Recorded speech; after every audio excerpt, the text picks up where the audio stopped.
Yeah, neither have I, apparently. Apparently that's one of the most important things I've ever told you. But we moved. There we go. Anyway, should we start? Yeah, we can do. Is everyone all right too? Yes. Mm-hmm. Yeah. Okay. So. Okay. Ladies, gentlemen, and the absolute swathes of viewers listening from home around the globe, yes, that includes you. It has finally happened. Yes, I can't believe it either. Can any of you believe it? No. No, they can't. No, it's unbelievable. We've been preparing for this for some time now, and some thought it would never actually occur. But stand and gawp, I say. For today is a momentous occasion. Today, the Lancaster University Comedy Institute present to you, yes, that means you, an edition of Talk of the Devil, hosted by the man, the myth, the aforementioned bearded fellow.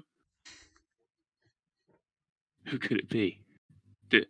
Does anyone know who it could be? I have no idea. I don't know who it could be.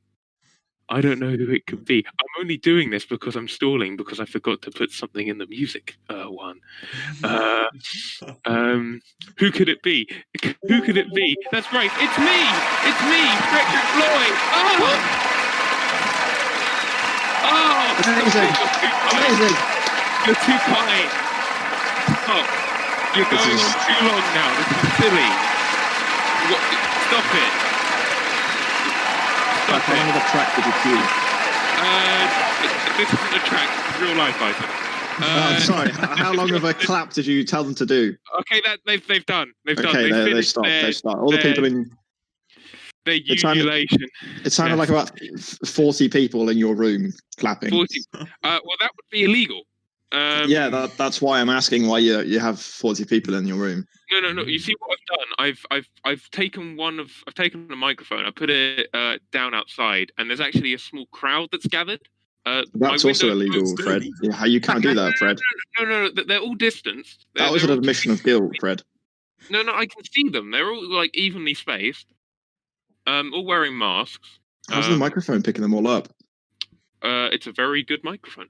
Wow, that's an impressive microphone. Indeed. But yes, that's right. And along with this absolute fantasy of a show, we have an absolute dream of a lineup for you today. 3 people to enjoy their time, entertain you in the process, and of course, take great pride in the fact that they were there for Frederick Bloys, that's me, first talk of the devil. And they are, first, the young gentleman, the suddenly revealed musical genius, George. Good afternoon. It's very nice to be here. I'm glad it is. Second, a man who is inscribed into the books of Talk of the Devil mythology, John.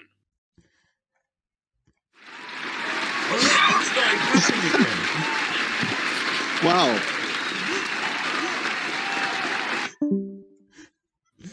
Wow. Gosh.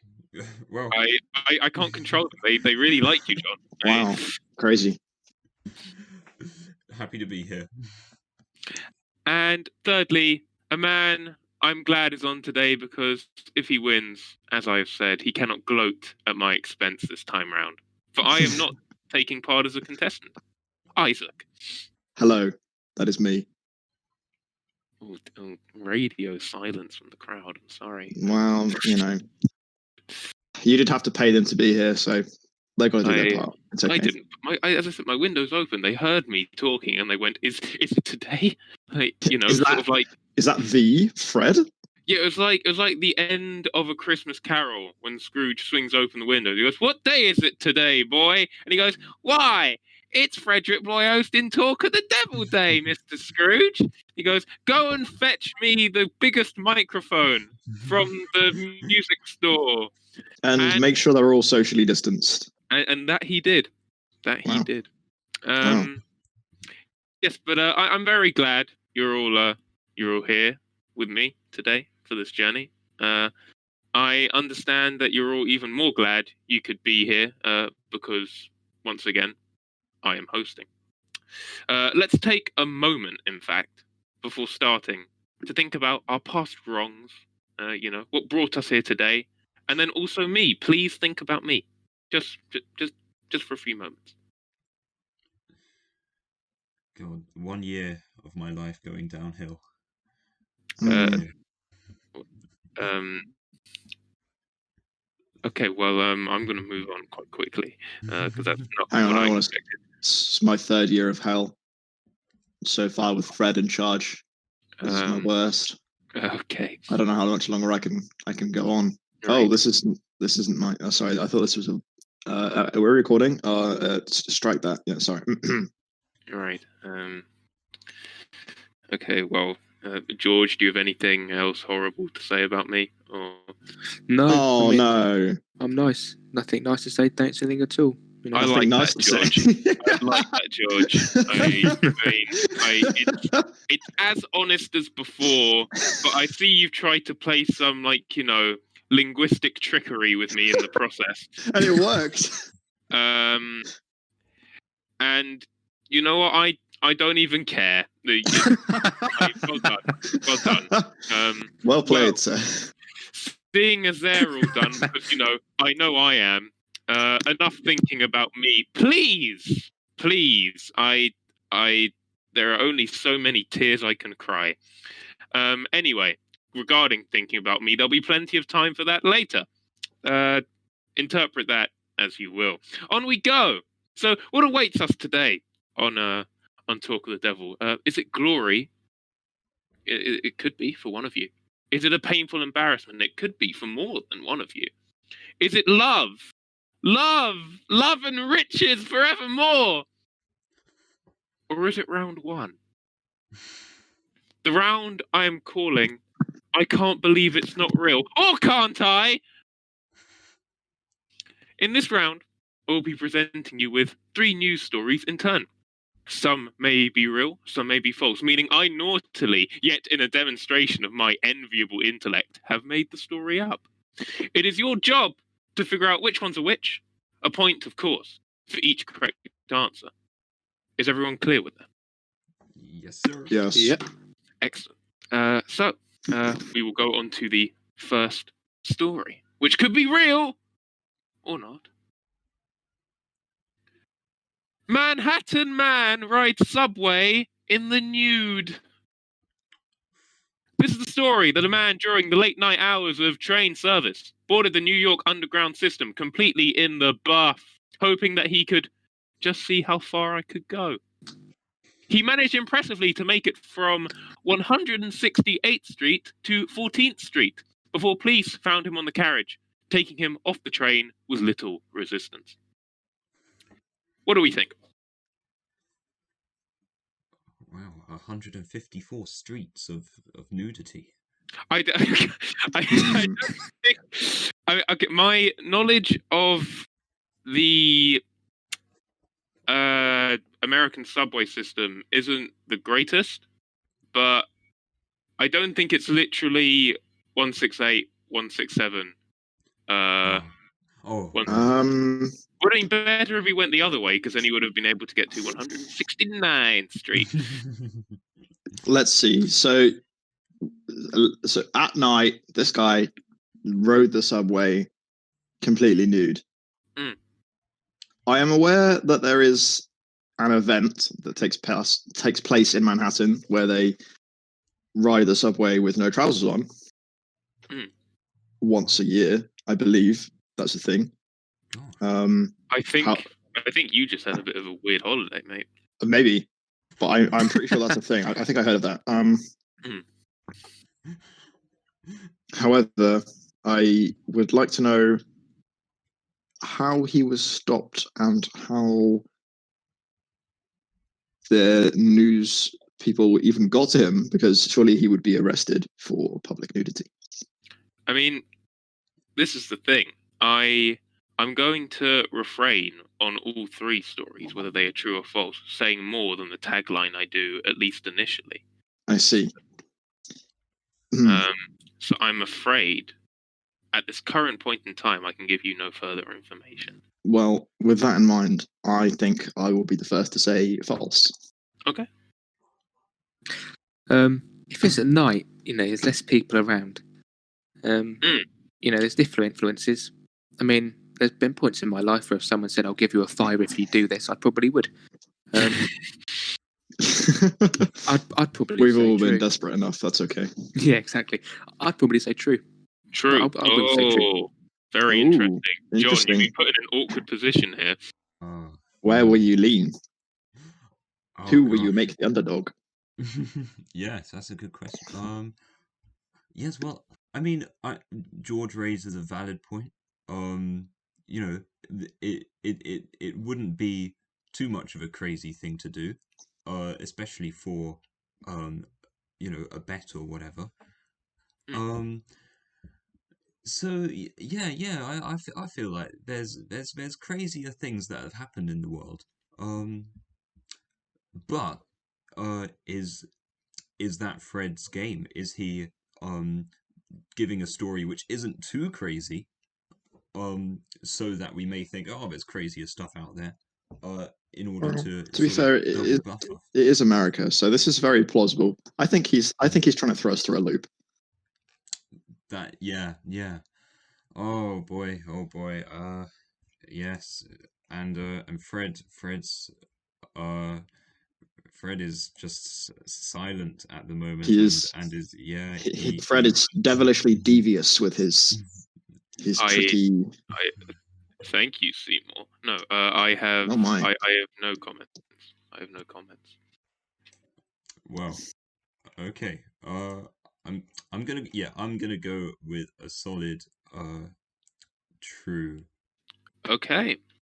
All right. So we have two truths and a lie. Okay. So, once again, we return to the age-old question: does talk of the devil result in glory or painful embarrassment? And for Isaac, at least at the moment, it is glory, or it is false. There was a story about a man who went on the New York subway dressed as a rat. Oh, saw that. And then I went, what would be a step up from that? Complete nudity is pretty good. I feel like naked is more believable than rat, I'm not gonna lie. Yeah. I mean, well. But if you said rat, I might have gone for it because it's more specific. That's true. I did also bother to research the actual like Manhattan subway system. So those are actual stations. And I don't think I needed to do that, but there you go. Okay. It made it better. It made it more believable. That's true. Okay. This is the second story in inverted commas. Controversy at primary school after sex doll incident. That's right. We only get higher brow. A primary school in Melbourne, Australia, is under heat after a female sex doll was brought in. Apparently, numerous teachers were seen with the doll, some performing activities with it. A student reported the doll as having a lot of holes and lipstick. Parents are rightly disgusted, and a full investigation is underway. What do we think? I mean, a lot of holes. It should only have 2, really, shouldn't it? This is in Melbourne, did you say? It is in Melbourne, and George, I'll be honest with you, I don't often buy sex dolls, so I don't really know. Nor do I. just to clarify that. It's lucky we're recording this.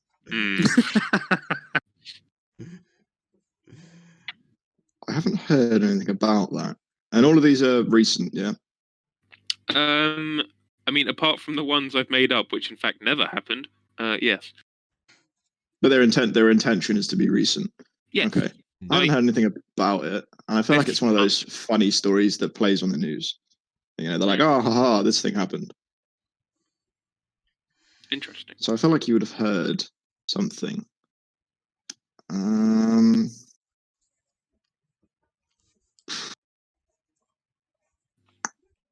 I think. I don't know. What do you guys think? I'm nervous with this sort of out there that I think it would be one of those things you just never expect. But then I think it could be. I'm going to go with it's real. I feel like it could be a story that he's just tweaked Twisted slightly, a bit, yeah, just a little bit. Yeah. Oh, that old tactic. I see. Like, do they call them primary schools in Melbourne, in Australia? I don't know if they do. They might not be, in an attempt to distance themselves from the British as much as possible. Yeah, I think that this is one that he's taken and spun to be slightly more false. But it's still true. Like with the last one. It's still true, but he's twisted it in a way that it is no longer true, and it is in fact a falsity. That's my answer. I think you lie to me, Fred. Okay, that is my name. False. Yes. So George, you're saying true. Is it? True. Okay, John. I'm going to go with Isaac this time, and I'm going to go with false. Okay. So, this time it rests, I guess, in a way, on George's shoulders as the only man who is saying this story is true. And once again, the one man has taken the glory. It is a true story. Very nice.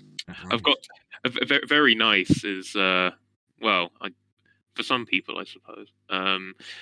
This story. I've got the article open. It's at a place called Malakuta College. When I said teachers, participated in activities with it, there's a picture of it sort of tied to a pole, and then cold water was poured over it. Apparently, one teacher rode on top of the sex doll down a children's slide. A female name was given to the doll. Okay.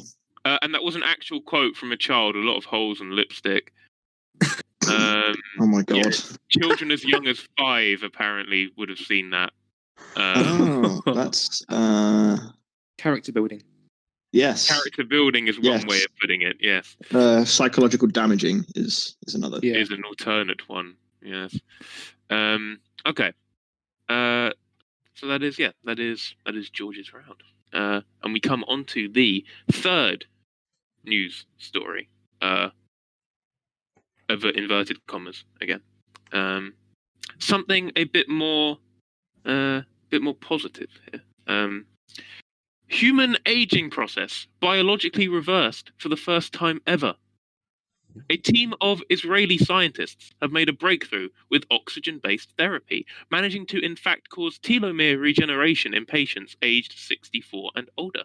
Dr. Amir Hadani confirmed that him and his team had uncovered biological effects at the cellular level in healthy aging adults. What do we think? You've given some detail there, which sounds convincing. I'm going to go with this one's true. I just have a gut feeling on this one. Ooh. Yeah. Old.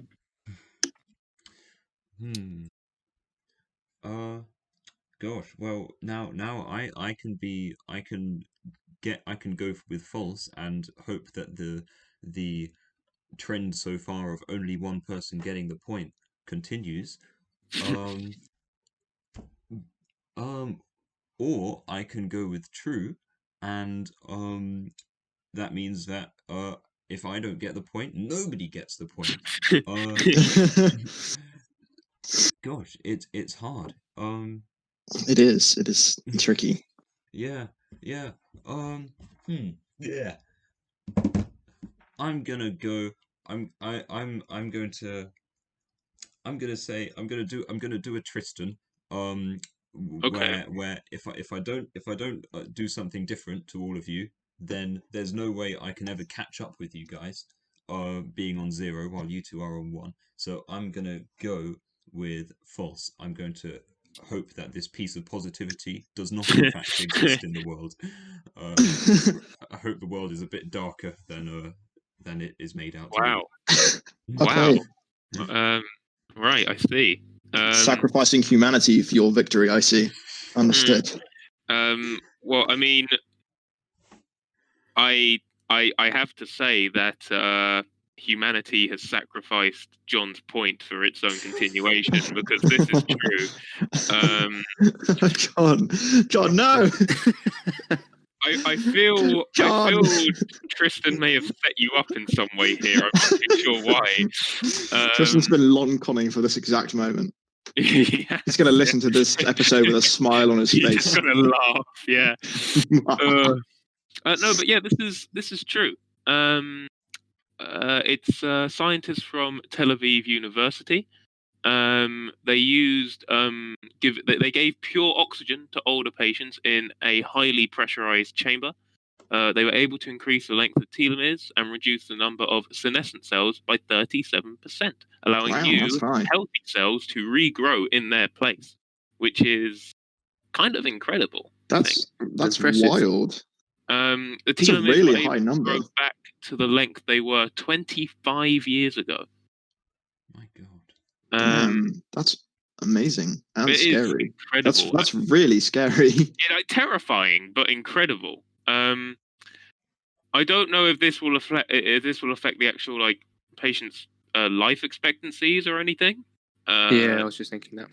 It doesn't mention this article. I mean, what it does mention is it says it's possible that this therapy could help prevent some of the illnesses more commonly associated with getting older, and it mentions stuff like Alzheimer's, Parkinson's, and arthritis. Now they can work for longer. Capitalism always wins. This is just one other method of capitalist control. Yes, just another. Tune in next time when we hear about the pill that makes babies 18 years older, so they can instantly join the workforce. Wow.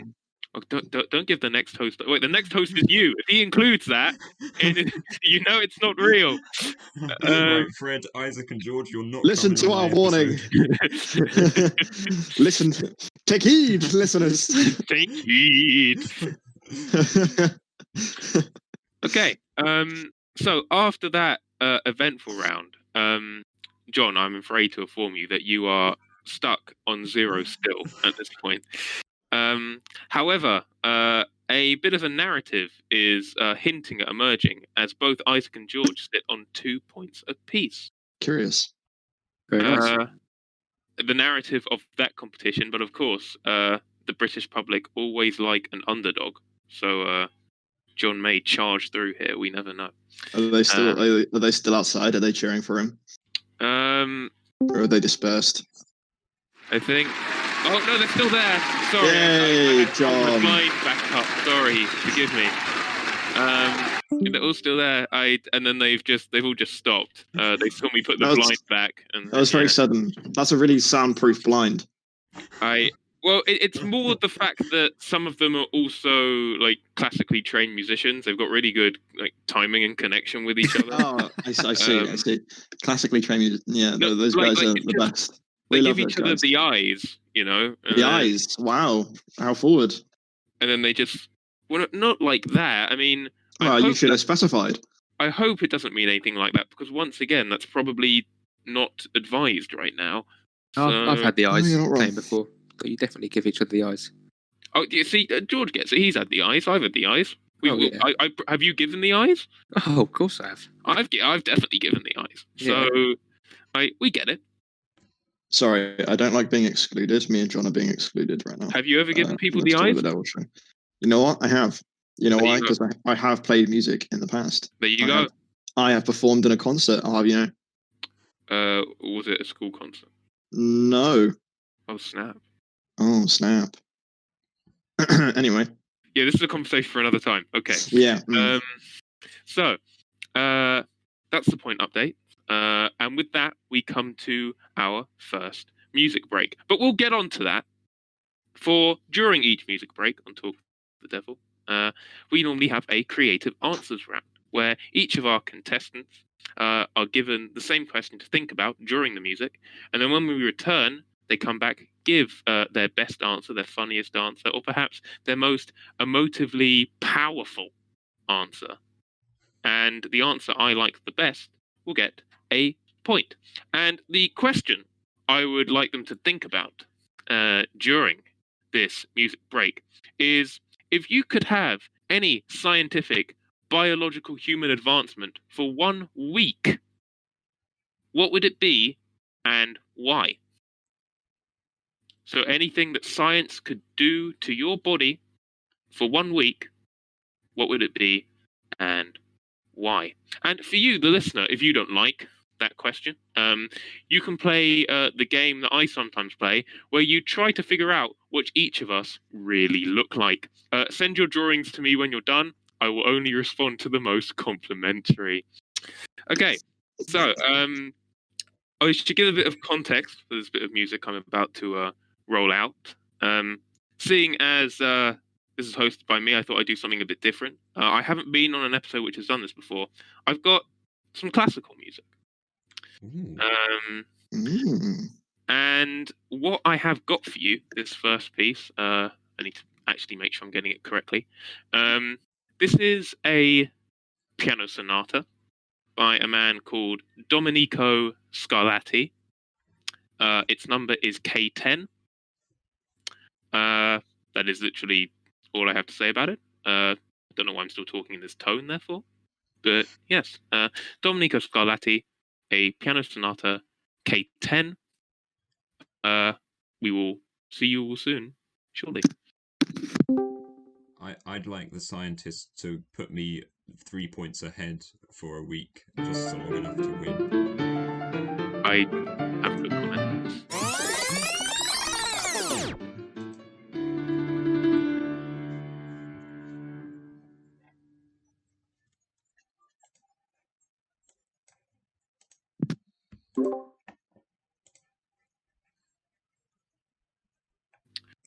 Okay. So, welcome back, everyone. That was Domenico Scarlatti, the K10 sonata for keyboard.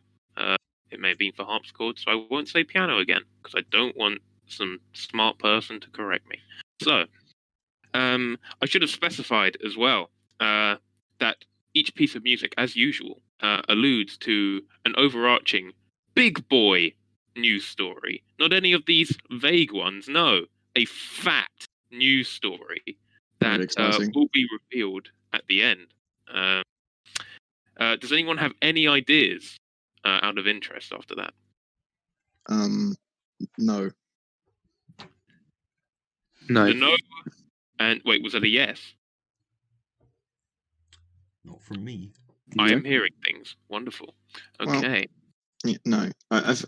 All I know is the only link I could make was from K10 to K9, and I thought maybe it was about a dog, but that's it. Interesting. Of course, if you do think you get it at any point, we will save your answers for the end, just so we can keep the suspense building. Okay, so during that, our contestants have been thinking about a question I asked them before. That question being, if you could have any scientific, biological advancement for 1 week, what would it be? And I will go down in order of your names for this first round. Isaac, what would you have? I'm going to cheat. I would like them to give me an eidetic memory. Oh. And then, using my eidetic memory, I will remember the process of how they gave me an eidetic memory. And then when the week expires and they take away my eidetic memory, I will remember how to give it back. And I will keep my eidetic memory. Wow. And I will cheat the system. And then I will learn all of the other cool advancements that the other two are going to say. That is my plan. That is a very clever plan. Very witty. Thank you. I like that. George, what would you have? Mine's more sort of not quite scientific, more sort of evolutionary advancing, but it would become scientific. I think it would be the loss of arse cheeks, because essentially, when you see a dog have a shit, they don't have to wipe. The same goes for horses. They can just poo and carry on with their day. Imagine how much time and money we would save. Wow. I think that, Wouldn't speedier that and just be cheaper. nirvana for like a week, and then you'd never have that feeling again? Yeah, I suppose so. I imagine it would be some then you might- experience to have it for a week at least. You wouldn't want to forget at the end of the week, though, would you? You could just go and then carry on as if you had been for the last week. That wouldn't end well. No. Yeah, maybe not. Oh, I'm not winning this round, am I? Shit. You have just.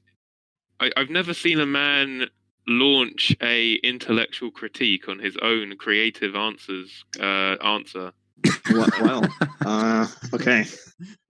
It was a fantastic answer. I enjoyed it greatly. It was good. It was good. I mean, even the criticism was well explored. If this were an essay, you'd be picking up marks.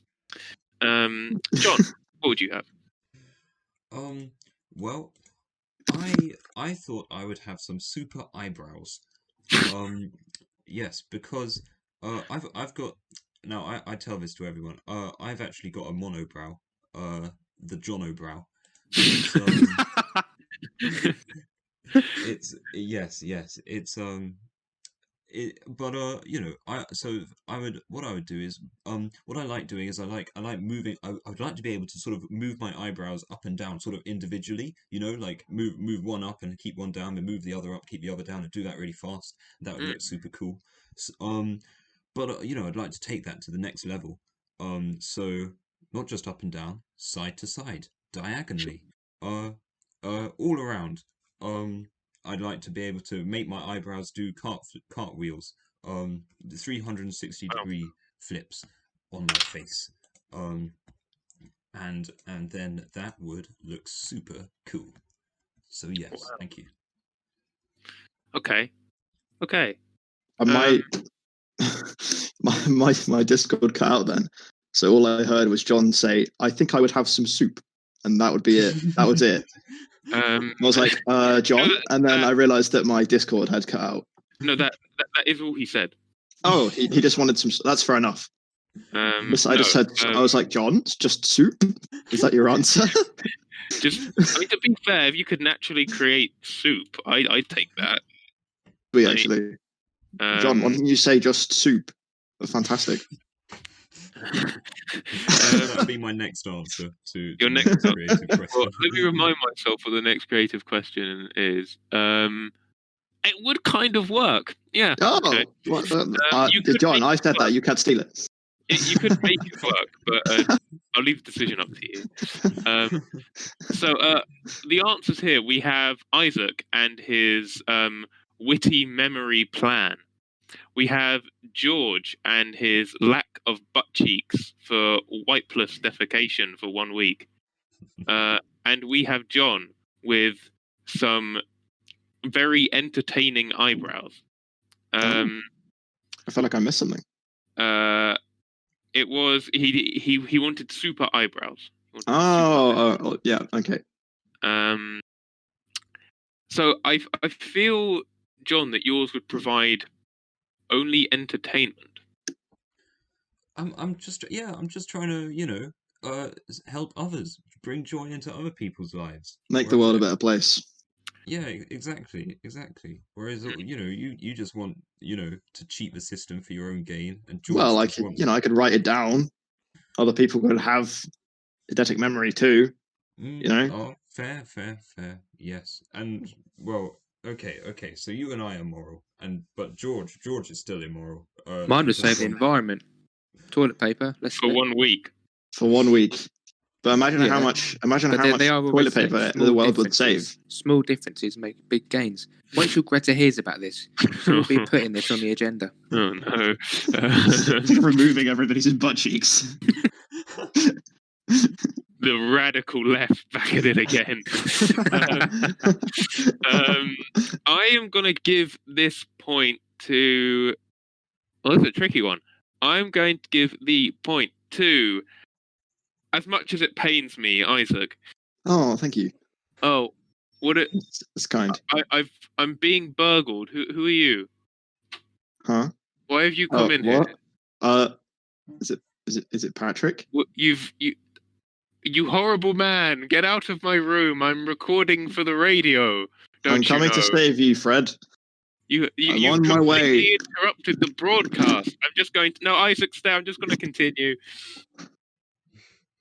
Unless he's already left, then this is a problem. Okay. Listeners at home, what's currently happening is a metaphorical representation of the invasion of Napoleon into Russia. Oh God! Thank you, fellow comrade. The French, of course, ultimately losing, for Russia was just too cold. I single-handedly have saved the podcast and indeed Lucy from grave peril. Indeed. Don't panic, folks. I am fine. Isaac has done a great service. Not that will get him another point on top. I was not asking for a point. Simply service is enough. He's such a moral man, isn't he? Obviously. But yes. Can I have his point instead? No. I mean, be careful, John. You'll go into negatives. So, after that, Isaac is bumped up 1 point, and we come on to round number 2, a round that I like to call blank, and it's gone. That is a pun. I know you're probably thinking I'm awful, but hey, at least you're thinking about me. So, Isaac, there's a limit. Fred, you know I like puns. Come on, let me have this. No, I'll let you have it. I'm letting you have it. But yes. So, in this round, what I will do is read out 3 news headlines. All of these are real. I have not made these ones up. Of which I have blanked out. Double check this. I blanked out 2 words in each of them. That my dashing contestants, remember the drawings I asked you to do, yes, you, have to fill in. Not literally fill in, because that sounds painful. So, the first headline reads, with its blanks, as follows. French broadcaster apologizes after wrongly killing off blank and blank. Any thoughts? Video, feed, and audio? No. Killing off. Could you repeat? Of course. French broadcaster apologizes after wrongly killing off blank and blank. You mean broadcaster as in like the company? Or like... Or like the person? Oh, yeah, like as in a radio man, yes. Okay. Cutting off a guest? Not guests, no. Not a guest. Cutting off their co-host? They are people. They're people. Cutting off callers? No. So, someone that they would be broadcasting. So say maybe somebody who's giving a speech. I don't know if okay, no, it was not speech related. They are 2 people. 2 people. A debate? No. Could they be characters in a show or something? Okay, like you're starting to think more specifically, which is good. Yeah, they're not characters. So they are real people. Yes. Okay. Was it cutting off some kind of interview? No. That they were listening in on? So who? I really have no idea. Cutting off some comedians and their sketch. If they were, I would be much angry. Cutting off. Okay, so it's two people within the public eye, so they're both well known. We're killing off, not cutting off. Killing off. Killing off. Literally killing off. Yeah. What kind of I'm confused. It is like killing their career or something. Okay, I'll explain a bit further. Thank you. It was misreading or mispublishing of obituaries. Oh, okay. Did they apologize after killing off someone's relative? Not relative. Accidentally. Two famous people, both of whom are not dead. So they killed off these two famous people. Oh. Okay, so it's not Aaand and Dec, but we're along the right lines of it being two public figures. Yeah. They're not politicians. Related. One of them is kind of close to politics, but not a politician. One of them is English. Okay. Another one of them is Brazilian. They've got Brazilian, or they are Brazilian. What? One is English, one is Brazilian. One is sort of within... It's part of English culture. The latter is a sports person. Mary Berry? No. The Queen. Okay, yes. The first one is the Queen. The Queen? The Queen was dead. Yes. The Queen was dead. That's literally the number one thing you can't do on radio if you go on bail rig. Oh, wow. So they firstly mistakenly killed off the Queen. And a sports player. A Brazilian sports person, yes. Pele. And Pele, there you go. Oh, nice one, John. Oh my god! But that's, you literally, if you go and when we were doing radio back in the days when we could do radio in a bail rig studio, before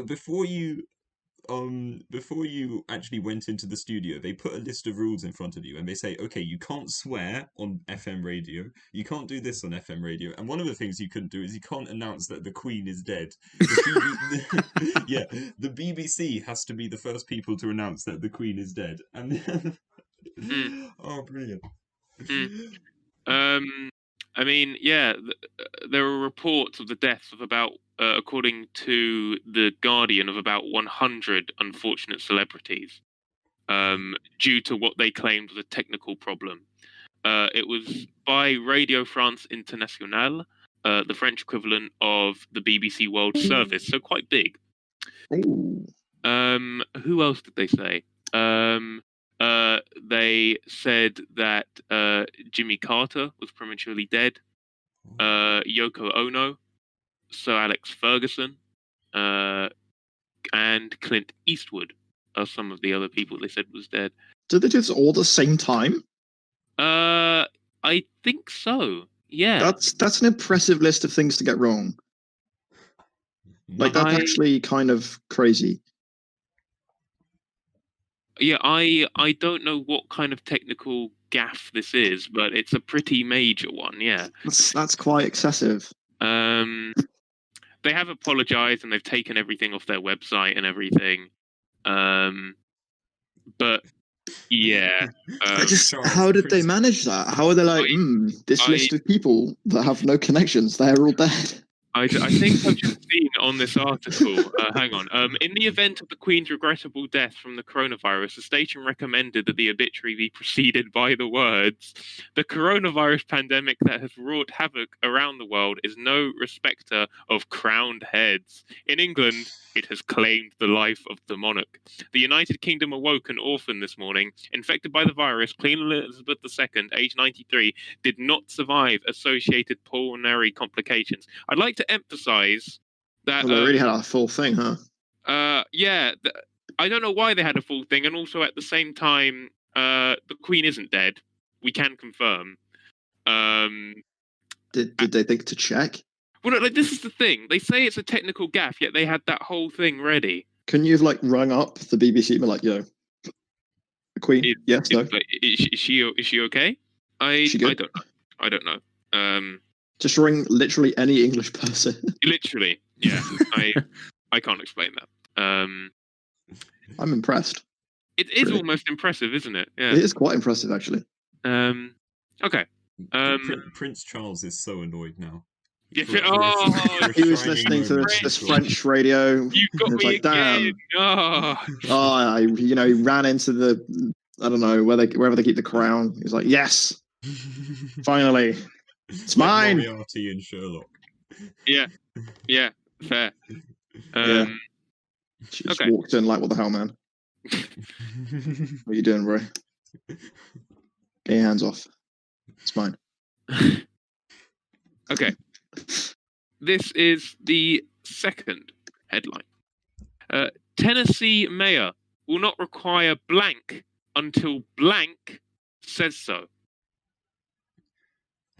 I will say that the second blank is technically, well, it is two words, but it's like the two words are pretty much like related to each other as one idea. Is it election related? No. Can you repeat the first bit? Tennessee mayor will not require blank until blank says so. I don't know what that is.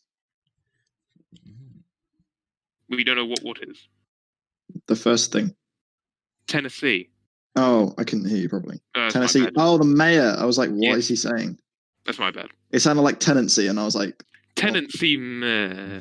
I was like, what? Tennessee mayor. Tennessee mayor. I was like, well, okay. Tennessee mayor will not require salary. No. Re-election. No. Not election related. Not election related. Not election related. Will not require coronavirus test. Closer, much closer.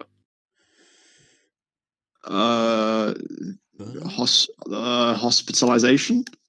No, it is related to the virus. Will not require isolating. Oh, I was going to say that. Okay. Will not require. You're definitely in the right area though. Lockdown. Masks. Oh, masks. Oh. Yes.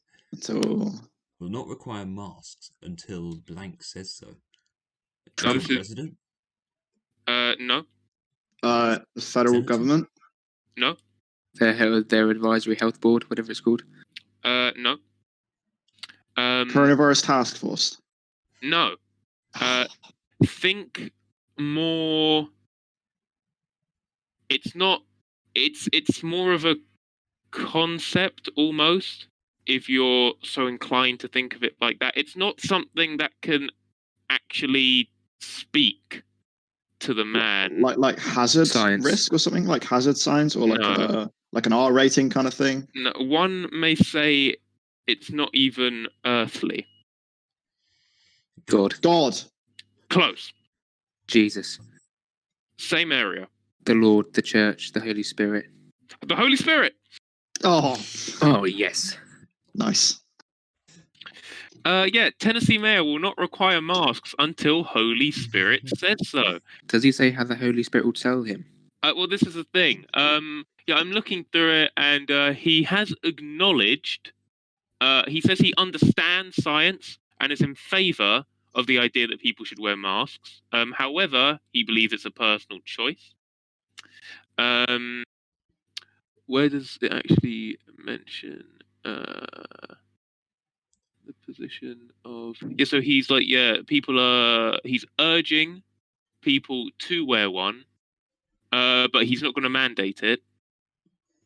And when he was asked about it, he says he prays for guidance, and he says the answer comes from the Holy Spirit. The Holy Spirit dwells within us. It's a heart thing. It's not a mind thing, but you're using all your God-given (brackets talents), your physical or mental or spiritual, all those things. When I pray for guidance, I may not know the answer immediately.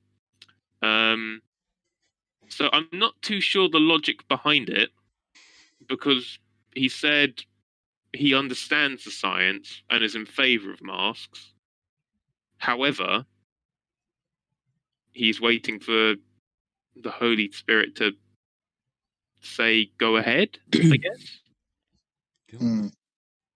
Right. I'm not too sure, but It doesn't sound like he's too sure. It doesn't. No, not at all. Not at all. Okay, so the third headline: Man banned from Yellowstone National Park after rangers catch him blank in the hot springs. So the first word is a verb. Urinating. Masturbating. No. What did you say, George? I said No. urinating. Urinating is the first one. Oh. Not masturbating, not defecating. Or urinating. Yes. Not urinating. Washing? No. Bleeding. Texting. Neither. No. I wish. Eating. Feeding ducks. Close. Coughing. No, close to what you said before, Isaac. Eating. Drinking. No.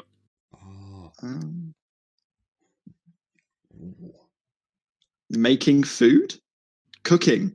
Cooking, yes. Oh, yes. Cooking. Wait, what was the second bit? Sorry. Man banned from Yellowstone National Park after rangers catch him cooking blank in the hot springs. Chicken. Bacon. There you go. Chickens. Nice. W. Oh, wow. Cooking chickens in the hot springs. Yeah, this is an interesting one. Yes, so the man isn't even from Yellowstone. He's a visitor from Idaho. Yeah, so he pled guilty to doing it, which I guess he couldn't do much to argue it out. Yeah, so he was found with cooking pots and 2 chickens in a sack placed inside a hot spring. Who served Jesus. 2 years of unsupervised probation and is also banned from Yellowstone during that time. I'm not really surprised. Yeah, you could just cook the chickens in a normal way if you wanted the chickens, like. Yeah. Right? I don't really get it. But yeah, so after that round, it's become much closer. Oh. So John is off the mark with 3 points. George is also sharing that podium of 3 points. Isaac is ahead by 2 on 5. Ooh. We might Sad have to everybody's together, George. We might have to. Oh, no. Could we That's say not we fair. have 6? No. Just sharing. I will consider this. I promise nothing, though. I promise nothing. I'm being bullied. Help, listeners, help! No, this is the listeners. Yes, that's you. Can do nothing to help you now, Isaac. Oh God, they can write in. Yeah, but Maybe it'll be sent to me. I know. Oh geez. Yeah. So you may never see anything at all. I don't know. Just read out a letter from Isaac's friends. Like, stop bullying Isaac. That's our job. This has been sent in by he got bullied too much. He left and he's back. He's accepted his fate. Okay. He cannot leave. Okay. But you can hear us? Yeah, I can hear now. Very good. Okay. My audio has returned. Nice. So after that round, we move on to the second music break, and with the second music break, the second creative answers round. And the question I have for you during this bit of music is, well, imagine you are the mayor of a town, and you only have 1 month left before someone else takes over.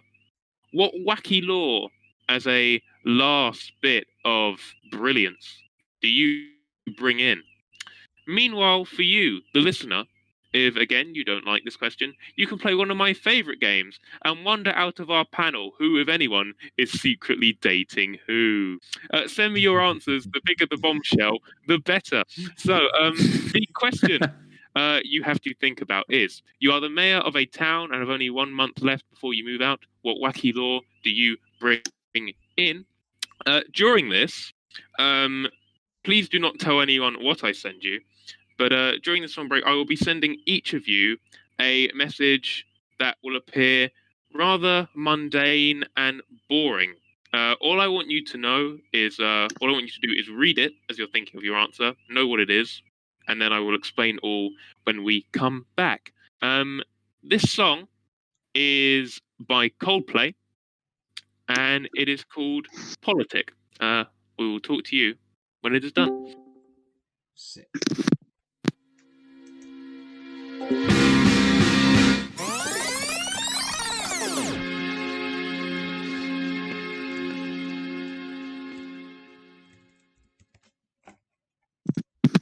Nothing like a good bit of Coldplay to remind everybody that we're white.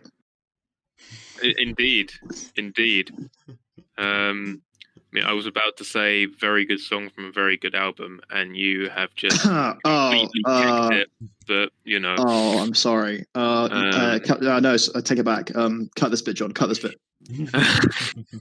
John, leave this in. John, leave this in. Okay. Yeah. So that was a Politic by Coldplay. Following the previous song break, I will remind you of Domenico Scarlatti's Sonata K10. I think I've got it. Oh.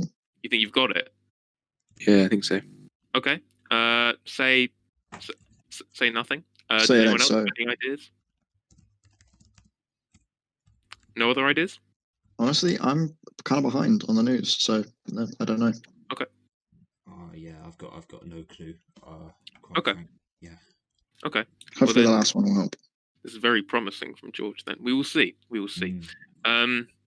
But we return, and as I said, the question was beforehand that my three contestants had to think about.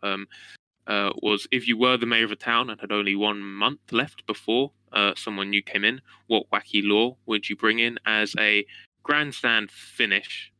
I hope you've gotten all the gossip out of you, yes, you listener, because we need to hear these answers. And first, we will, in our first rotation, go to George. What would you bring in? Well, I think it's got to be no cooking chicken in hot springs, isn't it? I mean, fair. Yeah. I mean, I hope you have some hot springs where you're mayor of, otherwise that law will make no sense whatsoever. Then that'll make it all the wackier, wouldn't it? Very true. Very the man true. has a point. That's a very good point. Okay. John, what would you bring in? Right. So this one, I'm not sure how much it's going to resonate with you guys, because this is promising. Yeah, I haven't thought this through very well actually, because I'm probably not going to get the mark. The point. Basically, this is from a STEM student here. Wait, George, what do you study again? Politics in IR. Oh, right. Okay. Okay. So this may not resonate. I don't know how much this will resonate with you guys, because I don't know how your courses sort of work. But my law would be that your tax returns for your town would be submitted on a Moodle quiz.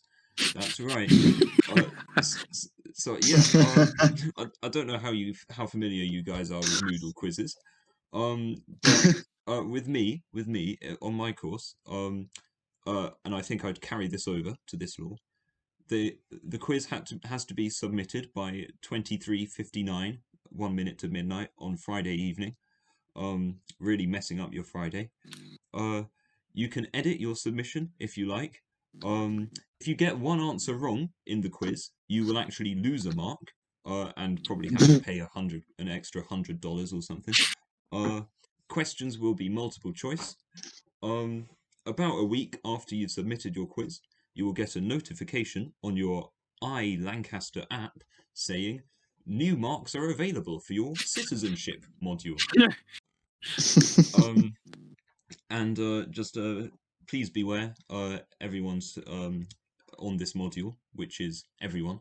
If you don't do well enough, if you don't get the required 40% mark, you will have to resit that year, but you'll have to resit the year of your entire life. Wow. Oh. You reset. Yes. Okay.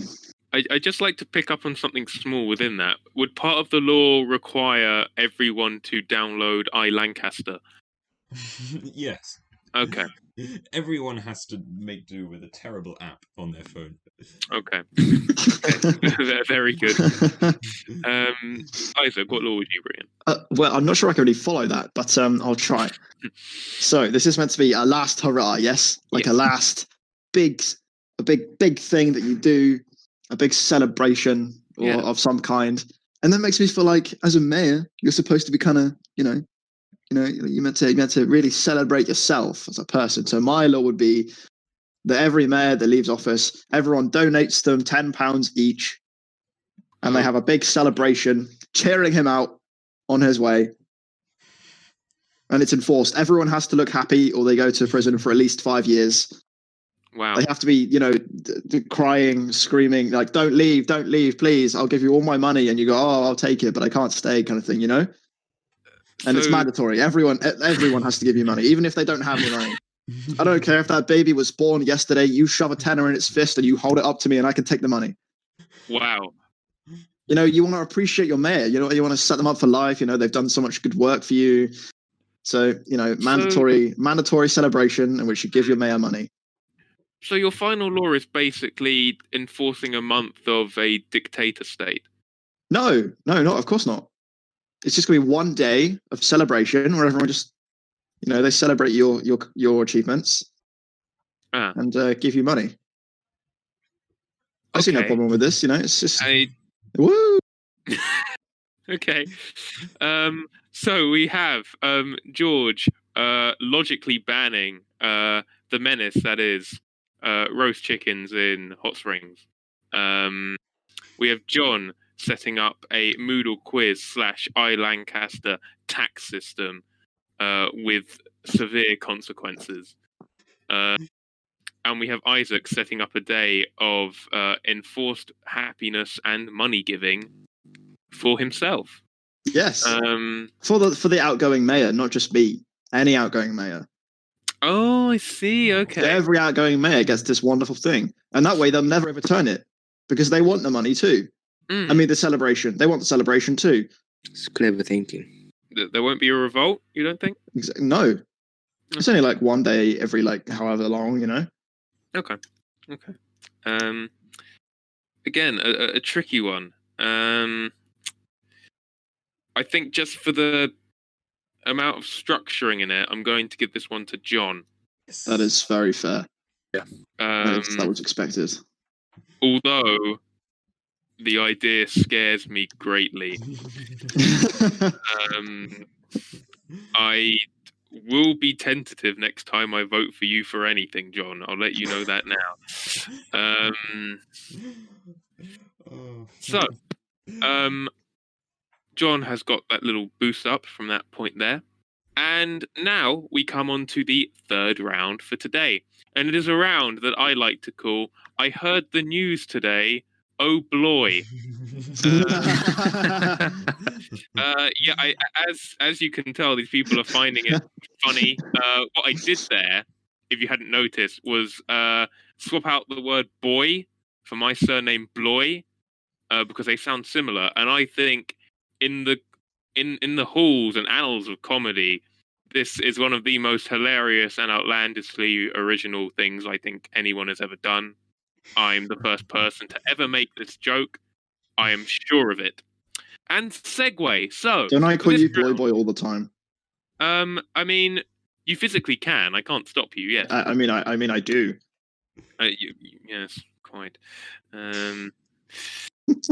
Sorry, I didn't mean to interrupt you. No, it's fine. It's fine.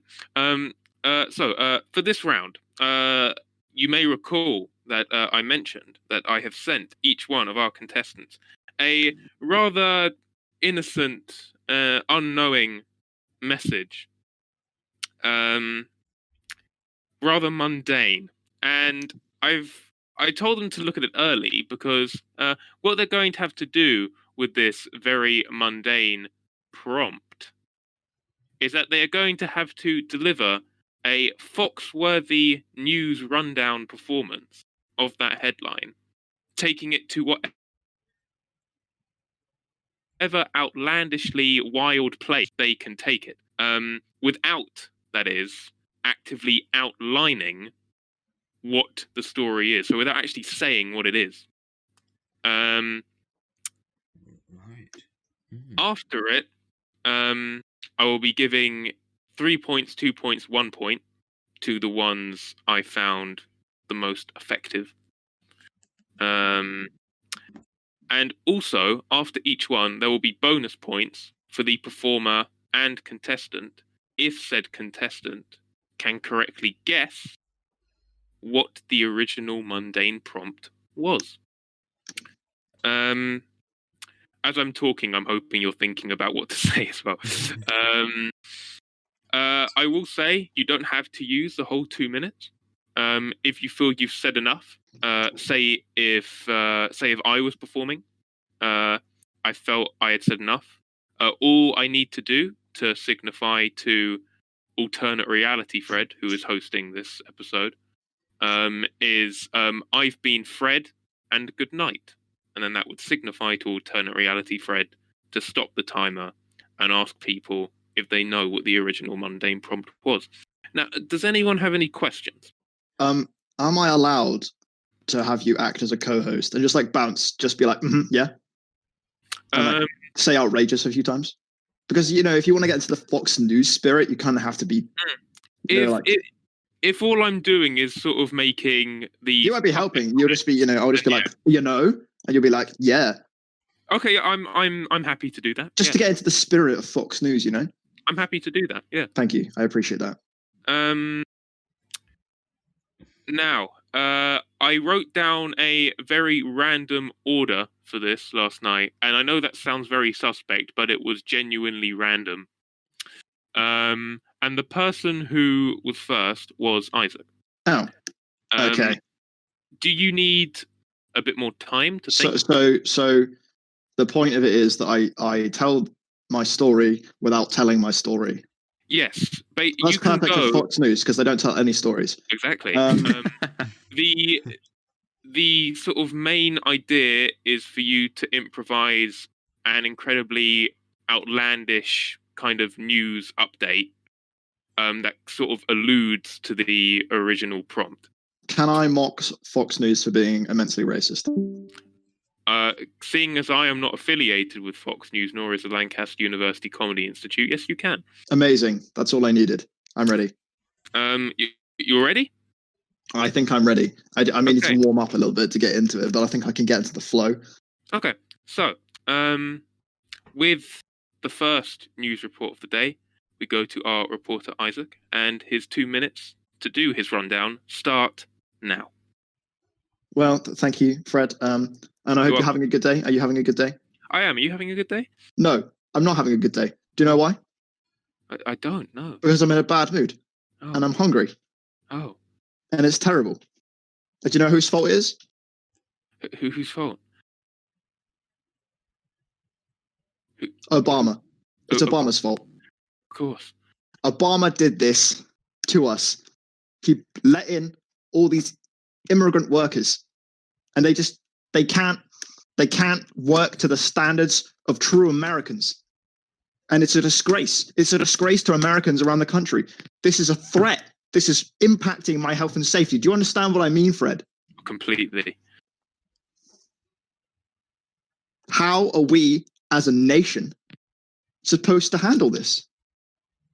If these things don't work and we're angry and we're hungry, what are we supposed to do? The quality of manufacturing under Obama was terrible.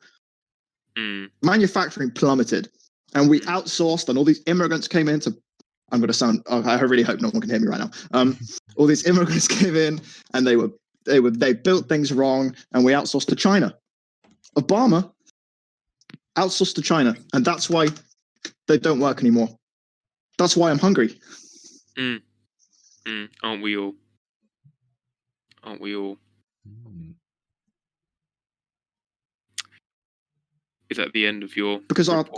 Oh, no. Our appliances, because Obama outside the country went to Americans, made sense, and now I'm hungry, and my health is at risk because of Obama. It's terrible. It's awful. It's outrageous. Trump would never do this to us. No. He made jobs for Americans. Now Americans build our appliances. And now I need to go and buy a real American appliance. And that is time. Okay. So, George, do you have any idea what the original story may have been?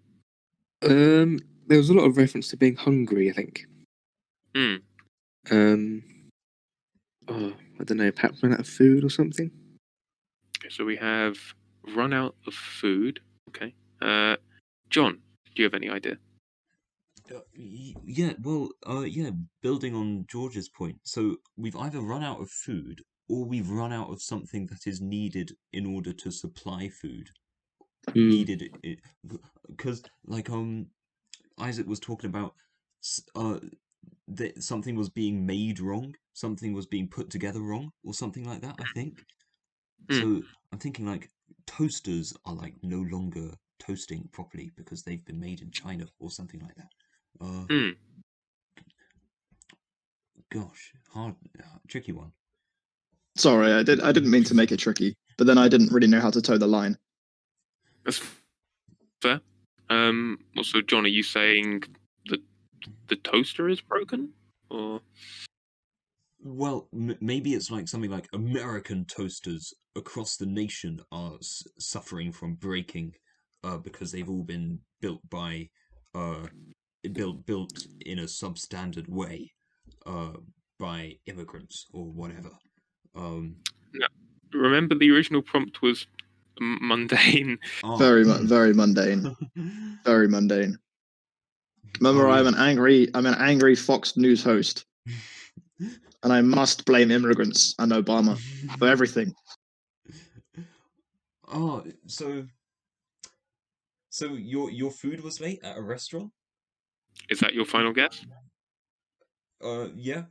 Are you happy with your guess as well, George? Yeah, I can't think of anything else. Yeah. Cool. Okay. I'm afraid there will be no bonus points. Oh, John, you were so close. You were very close. You were very close. The original prompt was, I burnt my toast so couldn't have breakfast this morning. And I blamed the toaster. I'm sorry. You did? I did. I blamed the toaster. I thought it was a very accomplished performance as a Fox host. I will be awarding points for performance at the end. And with that, we come to our second news host. His name is George. George, are you ready to go? Yeah, I think so. Do you also need me to bounce off of, or are you okay on your own? Should be okay on my own. Okay. We come on to our second story of the day with reporter George. He has 2 minutes to tell you what's going on, and his time starts now. Good evening, viewers. So today I bring you to a story of a really tragic story. A man left stranded with no options. It's Fox News. We've got to blame someone. It can't be your own fault, can it? Of course not. So the man was, in a regal way, he was stuck on the throne, nowhere to go. He couldn't leave for one way or another.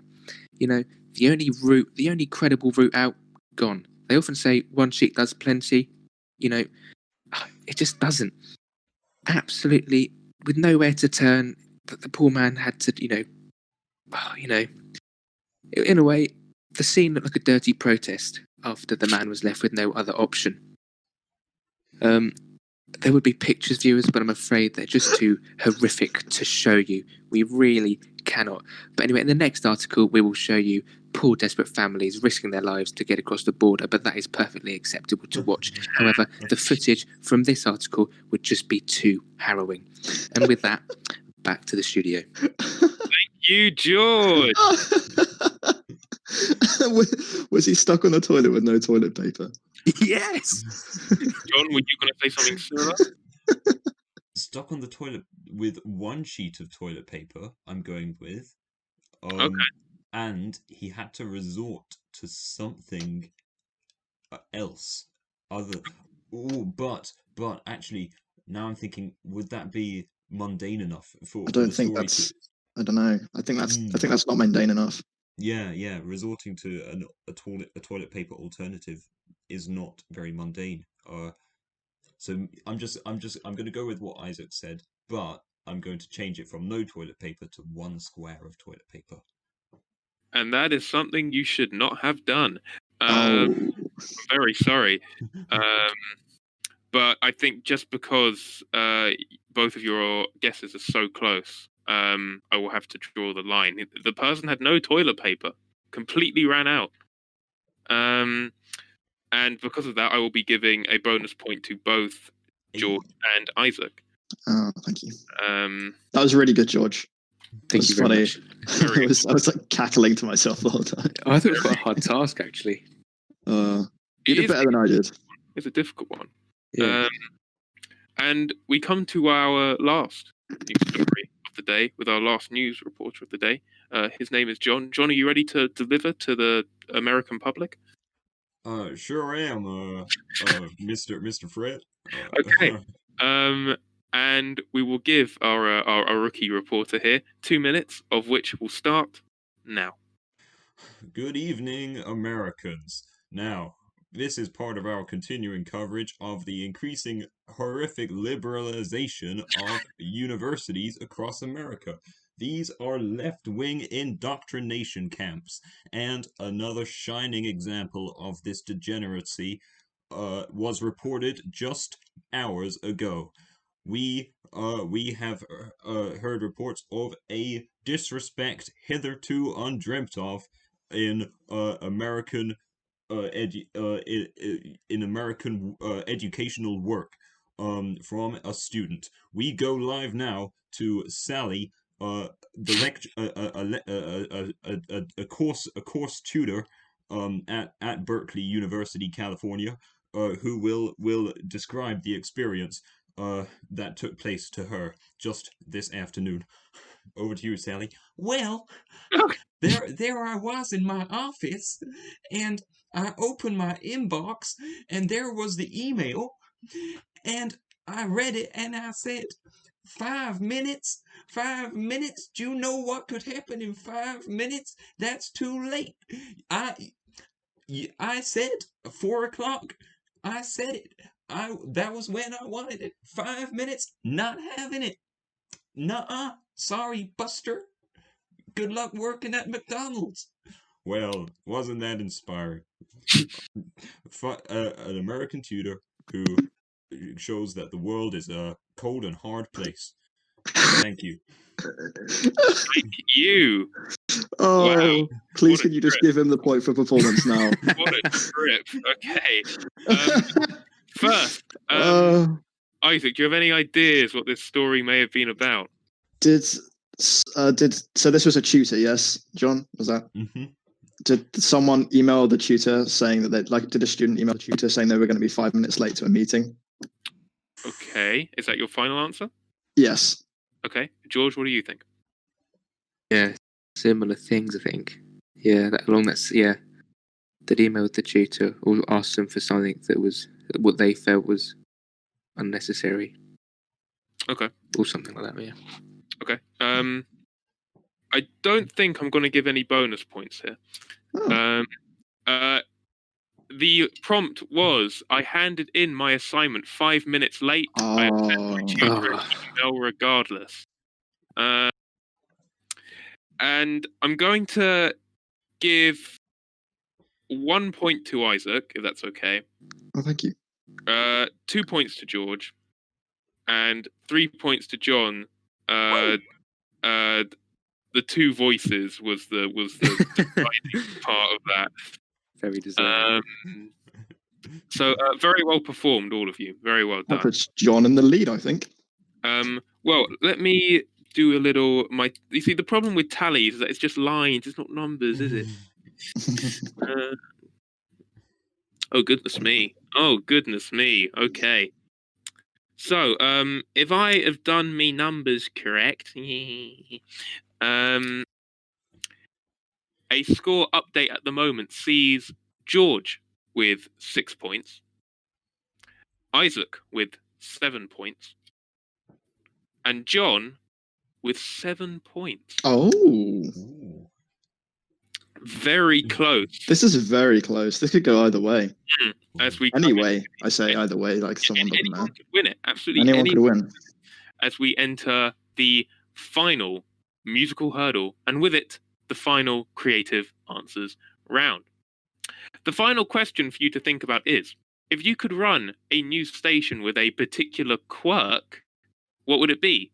For example, a teleshopping news channel where every story is trying to sell you something. And further on from that, why would you have a news channel with that particular quirk? Does everyone understand the question? Mm-hmm. Awesome. Okay. And once again, for you, listener, you don't have to think about that question if you want. You can do what is probably my absolute favorite activity during this song break, and that is subscribing to the Lancaster University Comedy Institute channel that you are watching this on, or even if you are a Lancaster student, joining our society. I promise we are usually nice and sometimes funny. So, with that being said, we move on to the final bit of music for today, and it is, making sure I pronounce her name correctly, Carol Bayer-Sager with You're Moving Out Today. Talk to you shortly.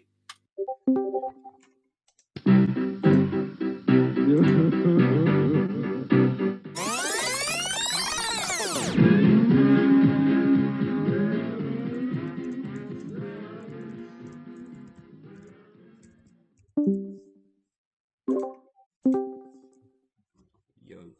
Okay. Hello. Welcome. I will come to the music news story at the end. Yes, welcome back, everyone. We will now go over everyone's answers that they were thinking up during that last music round. Are you okay, Isaac? I can hear again. Excellent.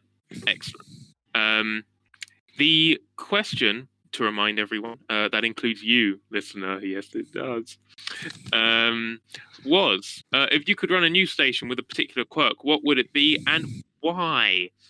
We come to our final rotation, and so we begin with John. What would you have? Right. Well, I thought one thing I really like about the BBC is, before they begin the evening's news, after the cool intro music, they always have dum dum, like a big old drum, before the presenter begins. And I thought I would like to make that. I would like to expand on that music and make it a bit more metal. And what I would do is I would, instead of a dun dun being added in post by a computer, what I would do is I would make it so that everybody in the entire BBC news building has to slap their knees simultaneously.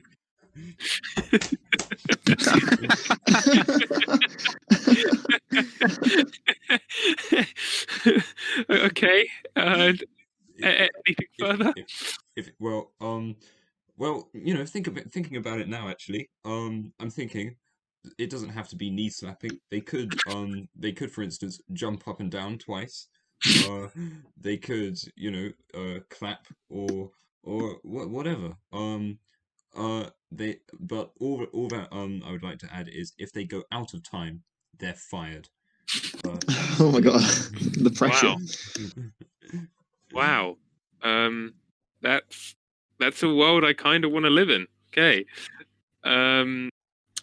Isaac, what would you have? Well, Fred, let me ask you a question in return. Go ahead. Of the day, do you normally watch the news? Do I normally watch the news? It's the morning. Well, would you like the long answer or the short answer? Just say the morning. The morning. What else do you do in the morning? Wake up. No, after that. Have breakfast. Yes. And what do those two things have in common? Nothing until now. This news station is going to print the news onto toast. And so you can read the news while you eat your breakfast and save so much time. It doesn't have to be toast. It could be pancakes, waffles. It could be like smeared on to eggs with some ketchup. I don't know. But it's going to be put on the breakfast food. So you read the first line, then you eat the bit, and then you read the second line and you eat the bit. And all the time in the world is saved. You can have it on the go, on the way to work. You can stop off at the newsstand, and you get your toast, and they butter it up, and then they engrave the news onto it. It's gonna be so quick. It's gonna be laser machines engraving, but so much time is saved, and it's free. It's a subsidy from the BBC and all this. So free breakfast for everybody, and the news. And you can't just be like, oh, I had no time to read because you were eating breakfast. It's the same thing. The news and breakfast are synonymous in this situation. And therefore everybody has breakfast and everybody keeps up to date with the news. What could go wrong? Very interesting. Very interesting. What could go wrong? Nothing. Nothing could go wrong. Apparently nothing. That's definitely a plus. I like the idea that they could do more subliminal messaging about the news in your breakfast. They could, for instance, if there's been a forest fire, they could burn your toast. Yes, exactly. If there's been flooding, they could put too much milk in your cereal. Yes. Like that. You could do like the alphabet cereal, and it could be like in a line, in a swirl. And it circles in, and you slowly hypnotize yourself because you have to spin the bowl and look at the spinning circle. Wow. It's fantastic. There's endless possibilities with this idea. That's very powerful. Very powerful. Yes. George, you have the honor of having the final creative answer of today. Let's have it. Well, I mean, I quite like watching the news on the television, and another thing I love watching is cooking programs, because what they do is showing me food that I love the look of that I could never cook myself. So I thought I could combine the two, and the news presenters are there cooking along as they read the news. So people are getting all this information on healthy, nutritious food, whilst getting the news they deserve. And whatever happens in the news, you've also got this fabulous. So I imagine it would go something sort of like. You join us this morning and we are bringing you news of an awful accident yesterday where over 100 people died, and I'll be looking going, Jesus Christ, that is a lovely cock of van.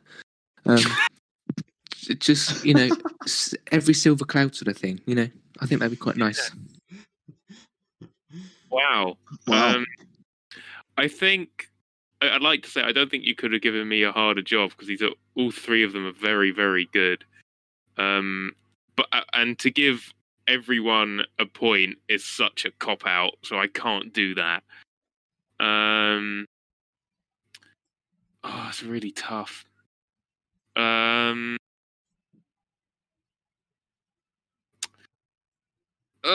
man. I am going to give the point to Isaac. Thank you. I appreciate that. They were really hard answers. I I really struggled there. That was tough. That's yeah. Those were fantastic. I'm humbled. Okay, so Got to win this music round. I mean, this just in advance. What do we do, John, mighty god of Talk of the Devil, in the event of a tied round? Well, it comes down to the host a lot, I think. One time, everyone tied, and it was everyone tied. So I just said, oh well, I was the host that day, so I said, oh, I'll just say I win. So, the other one, the other good one which I like is when Joe Dodd once hosted, he said the two people who are tying, the one which pays them the best compliment wins the episode. Oh, I like that. Okay, so I have creative license if it happens, is what you're saying. Yes, you do. Yes, creative freedom. Okay. The fun thing about that episode, if I may interject, is that Joe's girlfriend was on that episode. She was one of the people tying, and she failed to pay him the best compliment. And... Oh damn! Well, I mean, thankfully, none of you are my girlfriend. So, Fred, that can change. We'll talk about this later. Okay, so I'd like to, before we get onto the music round, just to thank you, the listener. I hope you've enjoyed. If you have, welcome. You're now part of the society. You can't leave. If you haven't enjoyed it, please do join and enjoy complete freedom and comfort when you do. So, my friends, my contestants, my listeners, yes, you, we have made it to the big hurdle at the end. The big story, the holy grail of Talk of the Devil points. The main news story related to the pieces of music I have chosen today. The importance, the decadence, the beauty. I cannot hype this up enough. I will do a quick run through of the pieces of music we have had today. We have had Domenico Scarlatti's Sonata K10, Coldplay's Politic, and Carol Bayer-Sager's You're Moving Out Today. George, I know you have an idea. Isaac, do you have an idea? I now know. Okay. John, do you have an idea? The only thing that springs to mind is... Don't say anything. Oh god. Okay. But do you have an idea? I've got an inkling which is probably extremely wrong. Okay, so as everyone has an idea of, variation, what I would like to ask everyone to do is don't press enter, but into the text channel. Is that general, yeah? Yes, general, please. If you could type out Fred Bloy, 2 words. Don't press enter. And then let me know when you've done that. I have done it. Which is Fred Bloy. Yeah, just Fred Bloy. Yep. Any caps? They're not necessary.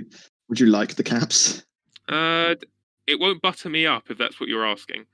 I just wanted to know if you're one of those people that are like, why didn't you capitalize my name? It's just okay, good.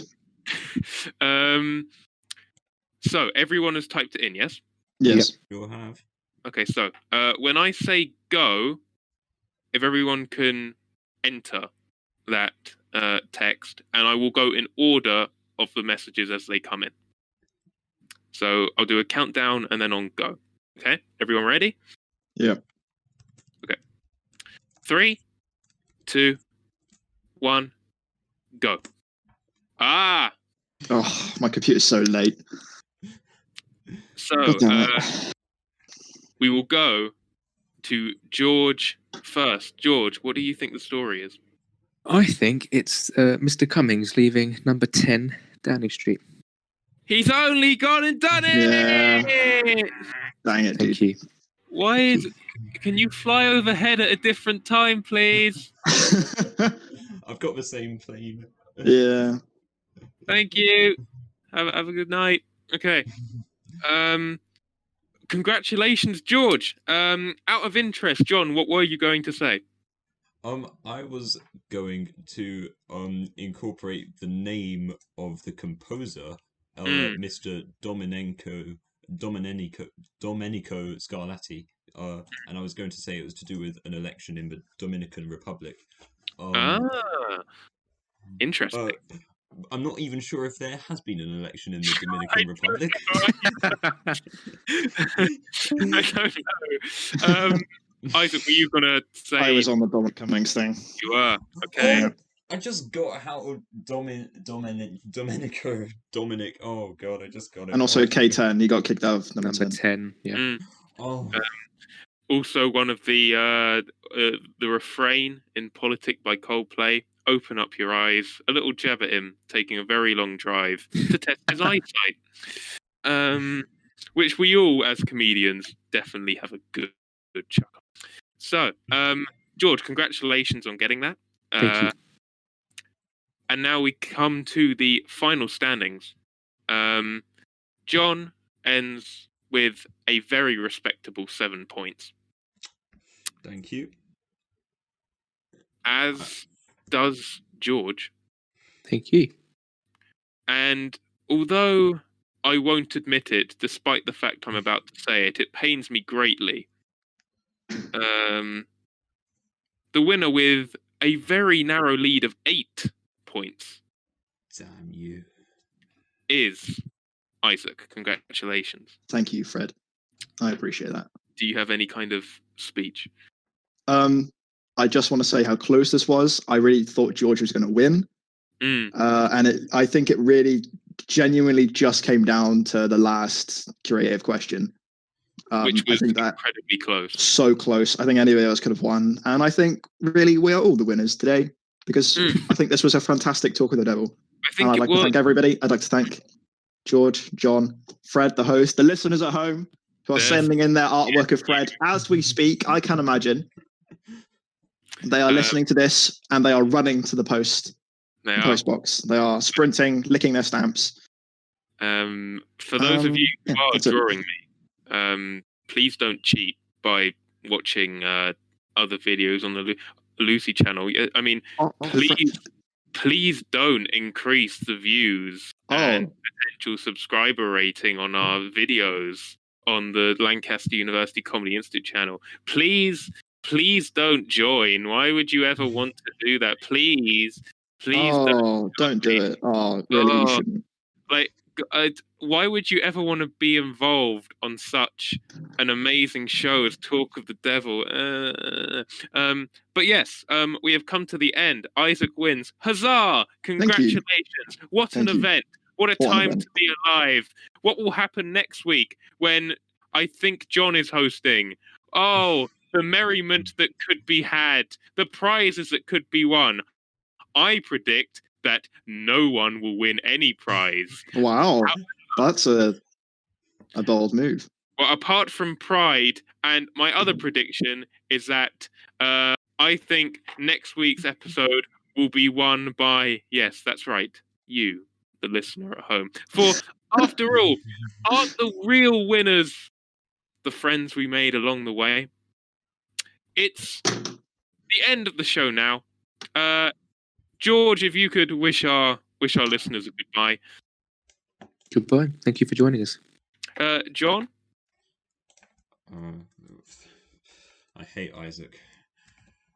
Okay. But the people still love me. Yes! What? Go home! Damn it! It's dark now! Oh, God. Right, shut up quick now. See? Look, they obey my every command. It sounds quite cult-like. I don't know. I'm not sure if I can leave the flat anymore. They might just be waiting outside to murder me. I mean, I need to take up some washing later. I have to go past them to get out because they're outside your window. Yes. To get out, I have to go past them all. Yes. I'm not sure I can leave. You may not be able to leave, Isaac, but what you can do is wish our listeners a goodbye. Goodbye, listeners. Thank you for joining us on Talk of the Devil. There will be another episode next week. John will be hosting, and it will be lovely. Please listen in again. They have been my contestants. I have been Frederick Bloy. The day of reckoning is here. I have hosted an episode. Go home, read your Bible, say your prayers, and dream sweet little dreams of me and the fact that Isaac has won today's episode. Thank you. Have a good one. Stay safe. Keep trucking. Farewell. Nice. That was a really good episode. That was a fantastic episode. That was Very good. Well done to all of you. That's great.